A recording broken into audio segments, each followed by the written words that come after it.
자, 그럼 이제 실질적으로 슈레딩거 방정식에 대한 내용들 한번 살펴볼 건데요.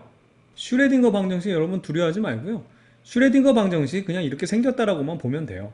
그리고 이제 의미만 알면 됩니다. 여러분들한테 슈레딩거 방정식 풀어가지고 파동함수 구해라 이런 거 절대 안 나오거든요. 여러분들 이제 대학교 가서 물리학을 전공해야지만 이제 이런 슈레딩거 방정식, 슈레딩거 이퀘이션 이용해가지고 뭐 1차원, 2차원, 뭐 3차원이라던가 아니면 타임 디펜던트 아니면 타임 인디펜던트 해가지고 슈레딩거 방정식으로 파동함수 구하고 할 거예요. 그럼 그때 가서 얘기고 여기는 그런 거 절대 안 해요. 그러니까 걱정하지 말고 이게 뭔지만 알자고요. 이 슈레딩거 방정식은 뉴턴 방정식처럼 우리가 고전역학은 뉴턴 방정식으로 모든 것을 다 해결했듯이 우리가 이제 그 입자들 있죠. 특히 전자 가지고 하는데 이 전자를 파동으로 생각했을 때 이 전자의 상태를 나타내는 그러한 그 파동 함수를 구할 수 있는 방정식이에요. 얘의 상태, 지금 이 전자의 상태, 이 전자의 파동 상태가 어떤 파동 상태인지를 구할 수 있는 방정식이라는 거죠. 그렇죠? 그래서 이렇게 생겼습니다. 예. 뭐, 몇 가지 뭐 설명을 하게 되면, 이 파동함수를 뭘로 나타내면, 이런 기호. 이게 삼시창 같이 생긴 이 기호를 우리가 푸사이라고 합니다. 푸사이. 예, 요 푸사이로 표현을 하게 되는데, 그래서 우리가 이 파동함수, 이 슈레딩거 방정식을 이 푸사이 형태로 나타내고, 보게 되면 뭐 편미분 들어있고, 뭐 두 번 미분하고 뭐 이런 거 나오고요. 그 다음에 여기 보면, 그, 우리가 프랑크 상수 있죠? 거기다가 바를 하나 더 거요. 그래서 H바, 뭐 하바, 뭐 이렇게 얘기하는데, 요거는 2파이분의 프랑크 상수라고 해가지고 이게 2파이가 많이 들어오기 때문에 2파이분의 프랑크 상수를 하나로 묶어가지고 또 H바라는 새로운 그냥 기호를 만든 겁니다. 그렇죠? 중요하게 생각해야 될 부분 여기에 I라는 허수 부분이 들어가 있다는 거예요. 요건 선생님 좀 이따 설명을 할 거고요. 자, 요 상황에서 기본적으로 지금 요게 포텐셜 에너지를 의미하거든요. 근데 이 포텐셜 에너지가 시간에 무관해 가지고 변하지 않는 경우에는 요 지금 슈레딩거 방정식을 이렇게 간단하게 표현할 수가 있어요. 이제 훨씬 좀 줄었잖아요. 그쵸? 예, 요걸 이제 간단하게 요걸 이제 이렇게 만들 수 있는데 요게 이제 결과적으로 시간에 무관한 경우는 이거 변수 분리라는 걸 해야 돼요. 미분적 분이 가장 기본적인 상황이 되겠고 그래서 이거 변수 분리해 가지고 요게 이제 타임 인디펜던트 이게 시간에 무관한 요 이제 포텐셜 에너지가 시간에 관계없이 변하지 않았을 때 슈레딩거 방정식을 우리가 이렇게 유도하면 이렇게 생겼습니다. 그냥 보세요. 이거 이렇게 해놓고 나서 이거 많이 틀리니 절대 이런 거 안 나오니까 그냥 이렇게 그냥 험상궂게 생겼구나라고 생각을 하면 되겠어요. 그렇죠? 이런 것도 또 간단하게 나타내면 잘 보세요. 요 푸사이하고 푸사이하고 푸사이하고 이렇게 따로 있잖아요. 그렇죠? 그래서 요거를 이렇게 묶을 수 있어요. 그래서 마이너스 2m의 h바의 제곱. 그 다음에 여기 두 번 미분이잖아. 요거를 이제 또 라플라시안이라고 해가지고 또 이렇게 써요. 그냥 삼각형, 이 역삼각형에서 두 번. 요 델타는 변하잖아요. 요거 이렇게 거꾸로 하면은 이거 미분 연산자 데로퍼레트라고 그래서 이거 두 번 한 걸 라플라시안이라 그러거든요. 되게 있어 보이지 또 이렇게 쓰면. 이런 상황이야. 거기다가 뭐가 들어있냐면 포텐셜 에너지 하고 나서 묶어준 다음에 어떻게 여기 푸사이를 쓰고 그 다음에 여기 나머지 요 에너지에다가 푸사이 이렇게 쓰면 되는 거예요. 그럼 되게 있어 보이잖아. 이제 이런 식으로 쓴단 말이에요. 의미는 여러분들 그냥 파동 함수예요. 얘가 어떤 그 파동이 쉽게 말하면 그 전자가 파동처럼 행동할 때 그 파동을 나타내는 함수가 이렇게 요 해를 풀면은 나타난다는 겁니다. 되겠죠? 자, 근데 요 정도로 하면 이제 뭐 내용은 끝난 내용이에요. 뭐 더 이상 뭐 설명할 건 없고 뒤에 있는 2번만 여러분들 알면 되는 건데 선생님이 여기서 주의 깊게 살펴봐야 되는 게 뭐라 그랬냐면 요 I라는 거에 대해서 요 허수 부분을 좀 생각해 보자 그랬죠. 요걸 조금 선생님 설명할게요. 이거는 지금 슈레딩거 방정식 설명이 아니라 수학에 대한 설명입니다. 특히 여러분들이 잘못 알고 있는 것 중에 하나가 수학을 잘해야 물리를 잘한다 이런 표현을 많이 하는데 물론 수학을 잘하면 물리를 잘할 수 있지만 그게 좀 달라요. 그 얘기를 하려고 그래요. 자, 뭐냐면 우선 여러분 지수함수라는 게 있어요. 아시죠? 뭐 2의 3승, 뭐 2의 5승 이게 지수함수인데 이런 형태로 나타나는 지수함수를 미분하게 되면은 어떻게 되냐면 자 예를 들어서 dx로 한번 미분할게요. dx분의 d 그 다음에 재미로 들으세요 여러분들. 이렇게 이걸 미분하게 되면 ax 그 다음에 로그의 자연 로그 2가 밑으로 깔리고 그 다음에 a가 나오는 형태가 돼요. 좀 복잡해요 이게. 그렇기 때문에 요거 상용 로그 말고 밑이 2가 돼 있는 요 2로 돼 있는 이 자연 로그 있잖아요.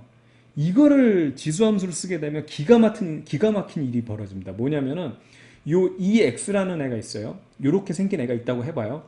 얘를 미분하죠? 그럼 뭐가 되는지 아세요? 그냥 지 자신이 돼요. 그 다음에 이렇게 생긴 요 지금 요 1을 밑으로 하는 요 지금 지수함수 있잖아요. 요거를 적분하잖아요. 그럼 뭐가 되는지 아세요? 똑같이 지가 돼요. 이거 너무 기가 막혀요. 미분 적분을 몇 번을 하던 간에 얘를 우리가 미분하거나 적분해도 똑같이 자기 자신이 나오는 놈이에요. 그래서 이거의 특징이 뭐냐면 이런 수학적인 특징이 있기 때문에 물리학자들이 얘를 최대한으로 사용하려고 무지하게 애를 씁니다. 아니 그 사람들도 공부 열심히 하는 사람들이지만 복잡한 건 싫어하지. 단순히 하는 거 좋아한단 말이야. 그래서 얘를 엄청나게 쓰고 싶어 해요. 여기까지가 한 꼭지예요. 자, 우선 여기까지만 선생님 얘기를 할게요. 그 다음에 이제 다음 테마로 넘어가겠습니다. 자, 복소수란 얘기를 좀 할게요. 복소수는 뭐냐면 우리가 이렇게 쓸 수 있어요. a 플러스 ib. 그래서 이 부분이 실수부, 요 허수 i가 들어있는 부분이 이게 허수부가 되는 거잖아요. 그렇죠? 그래서 이 부분이 허수잖아요. i라는 게.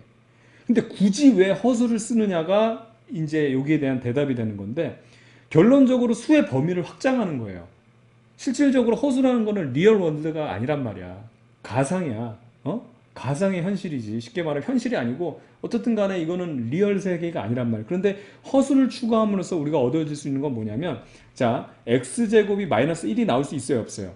없잖아. 이거는 우리가 일반적인 수는 없는데 이거에 대한 근이 나와. 이거에 대한 해답이 있어. x가 얼마면 되죠? i면 돼요. x값이 허수가 되면 이러한 것을 만족하기 때문에 전혀 만족하지 못했던 새로운 부분에 대한 확장이 일어난 거야. 새로운 개념을 도입해서 새로운 것을 우리가 해결할 수 있는 것을 우리가 이제 찾아낸 거예요. 그래서 이 i를 추가함으로 해서 이 허수 i를 추가함으로 해가지고 모든 대수의 방정식이 복소수 범위 안에서 다 해결될 수 있도록 만들어 놓은 거예요. 그렇죠? 더 이상 수를 추가할 필요 없이 이 복소수 안에서 모든 게 다 해결됩니다. 됐죠? 근데 여기서 재밌는 게 뭐냐면 허수의 지수를 갖는 수를 이제 실수 부분과 허수 부분으로 나누면은 이게 삼각함수랑 똑같은 형태가 돼요. 뭐냐면 자 여기다가 이건 위에다 좀 쓸게요. 야 이거 조금 약간 너무 오버가 되는 것 같긴 하지만 좀 들어보세요. 이게 재밌어요. 자 이게 여러분들 이걸 알면서 나중에라도 공부를 해야 되는데 이렇게 우리가 나타낸 거 있잖아요. 응? 이 복소수를 나타낸 거 있잖아요. 실수 부분과 허수 부분 이렇게 나타낸 거가 이 녀석이 이거랑 완벽하게 대응이 돼요. 아 이제부터 이게 예술이 시작되는 거야. I, sin, 세타 이렇게. 그러니까 우리가 이거 코사인, 사인 이거는 많이 했잖아. 물리적으로 많이 했지. 뭐에서 많이 했어? 단진동 할 때도 많이 했지. 그 다음 뭐 파동함수, 파동 형태로 나타낼 때 이거 많이 했지. 이게 이런 형태로 바뀌어요. 여기까지 두 번째 테마입니다. 마지막이에요. 감동받을 준비해야 돼요. 구세주가 나타납니다. 그러니까 물리학자들이 이거 활용하고 싶어 하죠. 그런데 우리가 이거를 많이 활용했죠. 근데 그걸 복소수 형태로 나타낼 수 있는 방법을 알고 있었어요. 근데 이거를 획기적으로 해결하는 사람이 나와요. 바로 수학자 오일러예요. 오일러 어떻게 쓰더라? 이렇게 쓰나? 오일러. 감동적입니다. 이 진짜 천재거든요. 아 선생님 이거 봤을 때 이 시기 이걸 이 사람이 어떤 관계를 이 지수함수하고 우리가 말하는 이 지수함수하고 삼각함수의 관계를 찾아냈어요. 어떻게 쓸 수 있냐면 요 i 세타라고 하는 것을 이렇게 표현할 수 있어요. 코사인 세타 플러스 i 사인 세타 이렇게. 이걸 줄여서 또 어떻게 쓰냐면 이게 이겁니다. i 파이라고 쓰고요. 요거를 i 파이 플러스 1이라고 하면 요게 0. 오일러 법칙. 나 너무 가슴이 벅차올라요. 너무 아름다운 시기예요, 진짜. 이렇게 만들 수 있습니다. 그럼 이게 무슨 의미냐? 요 녀석을 갖다가 어떻게 표현할 수 있냐면 r 곱하기 어떻게 표현할 수 있어요? 2의 i 세타로 표현할 수 있어요. 지수함수꼴로 만들어버린 거예요. 미분적분이 너무 쉬워지는 거야 이제는 이것 때문에. 그래서 이 허수 부분을 집어넣어서 이렇게 만들어 놓으면은 분명히 얘를 풀어야 치면 실수 부분하고 허수 부분이 발생하죠. 근데 계산이 너무 편해지죠. 그럼 분명히 실수 부분하고 허수 부분이 나와요. 그러고 나서 뭘 하면 된다? 허수 부분은 버리면 돼요. 왜? 리얼 월드가 아니기 때문에. 근데 여러분들 이런 거는 여러분 고등학교? 중학교 때도 했는지 모르겠어. 중학교 고등학교 때 이미 했어. 물론 복소수를 해서 이게 오일러 법칙을 우리가 적용하지 않지만 뭐냐면 예를 들어 t의 제곱이 4가 나왔어. 4초가 나왔어. 그럼 t는 얼마야? 플러스 2초 아니면 마이너스 2초죠. 그런데 뭐야? 마이너스 2초는 버려버리잖아. 왜? 리얼 월드가 아니기 때문에. 이거를 통해서 플러스 2가 되기도 하고 마이너스 2가 된다는 걸 쉽게 계산하고 난 다음에 얘는 버려버리면 되는 거야. 이게 이 짓거리를 하는 거예요.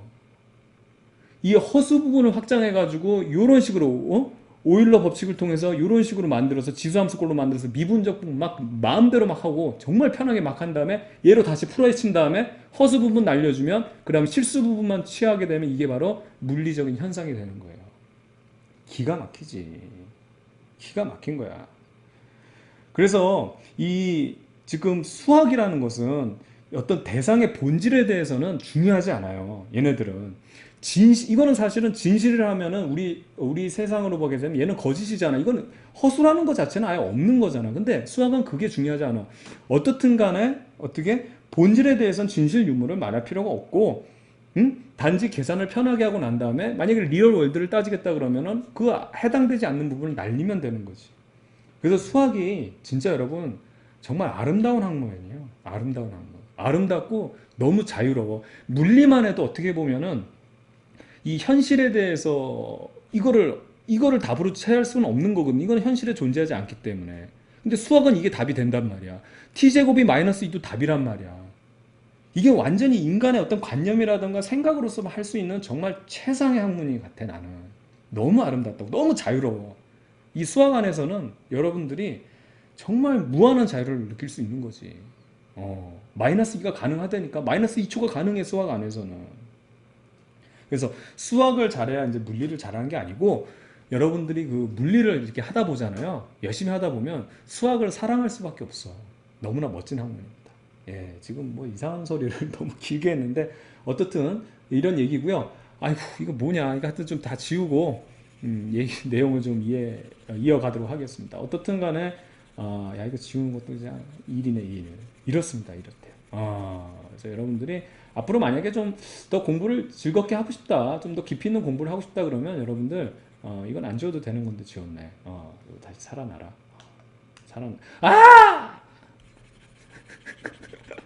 뭐 또 다 살아나니? 나 참.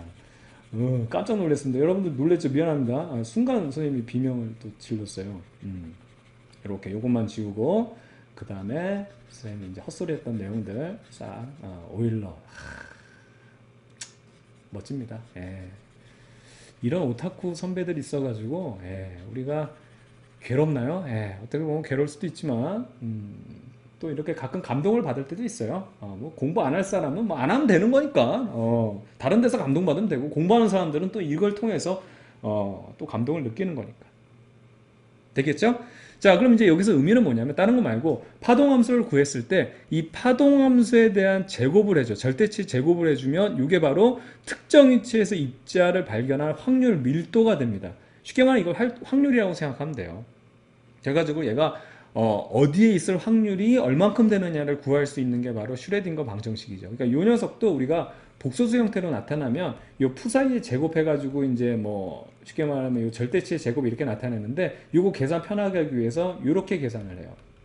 복소수 형태로 계산하니까 그러니까 두 번 곱하는 게 제곱이잖아요. 근데 복소수 형태로 계산하면 허수 부분 썩 날려버리면 되거든요. 얘 계산 싹 사라지면서 정말 간단하게 계산이 돼요. 그래서 이렇게 표현하는 겁니다. 그래서 이 확률 밀도라는 거는 어떻게 생각하면 되냐면 말 그대로 이 밀도가 높은 곳이 이거는 그냥 막 그려져 있는 거예요. 이 부분에서 만약에 확률 밀도가 이 정도다. 그럼 이 부분에서 전자가 발견될 확률이 이만큼이란 얘기예요. 이 부분은 뭐예요? 없다는 얘기예요. 그 다음 이 부분은 확률이 이것밖에 안 돼요. 무슨 얘기인지 아시겠죠? 그래서 이런 식으로 나타낼 수 있다는 거고 전체적인 얘 확률 밀도를 다 계산해 주게 되면 이 전체적인 면적을 우리가 나타내게 되면 얘는 1입니다. 왜냐하면 전자가 있을 거거든요. 그래서 전자가 무조건 어디 있을지 모르겠지만 전체적으로는 여기 전체 공간을 우리가 봐가지고 여기에 대한 확률 밀도를 계산하면 항상 1이 나와요. 확률을 계산하면 1이 나왔다. 어쨌든 전자는 있기 때문에 어디 있는지 모르겠지만 그래서 이 부분에 있을 확률은 이 범위 안에서 우리가 이 확률 밀도를 이제 쉽게 말하면 이 거리 안에서 이제 누적을 해서 계산을 해주면 되는 거고. 아시겠죠? 그래서 지금 만약에 이런 상태라고 하면 만약에 여기에 원자핵이 있었다. 그리고 이게 전자 파동이 이런 확률 밀도를 보이고 있다면 이게 이런 거예요. 이 원자핵을 3D로 나타내게 되면 원자핵을 주변에는 전자가 별로 발견되지 않다가 어느 정도 거리가 뛰면서부터 뿌옇게 발견되는 부분을 막 점으로 찍어요. 막 점으로 찍어서 걔를 이제 있을 확률을 계산하고, 그 다음에 이 부분 없다가 또 이 부분부터 살살 또 이렇게 있어서 있는 부분 막 점 찍으면 나타나게 되겠죠. 이렇게 하다 보면 우리가 보호의 원자 모형처럼 이게 이쪽 궤도처럼 이렇게 보이는 부분이 생기는 거죠. 그리고 요 사이 부분은 분명히 전자가 아예 발견될 확률이 제로인 부분이 나오는 거고요. 되겠죠? 이런 식으로 나타냅니다. 그래서 이거 계산하는 거 절대 안 나와요. 여러분 뒤에 이제 선생님이 문제 풀면서 설명드리겠지만 문제 푸는 것도 되게 쉽다고. 이게 이제 핵심은 슈레딩거 방정식을 유도하고 그 다음에 슈레딩거 방정식을 풀어야 되는 거예요. 그리고 나서 이제 확률 밀도를 통해서 전자가 어느 부분에 존재할 것인가를 알아내야 되는데 그런 거 안 한다고 우리는.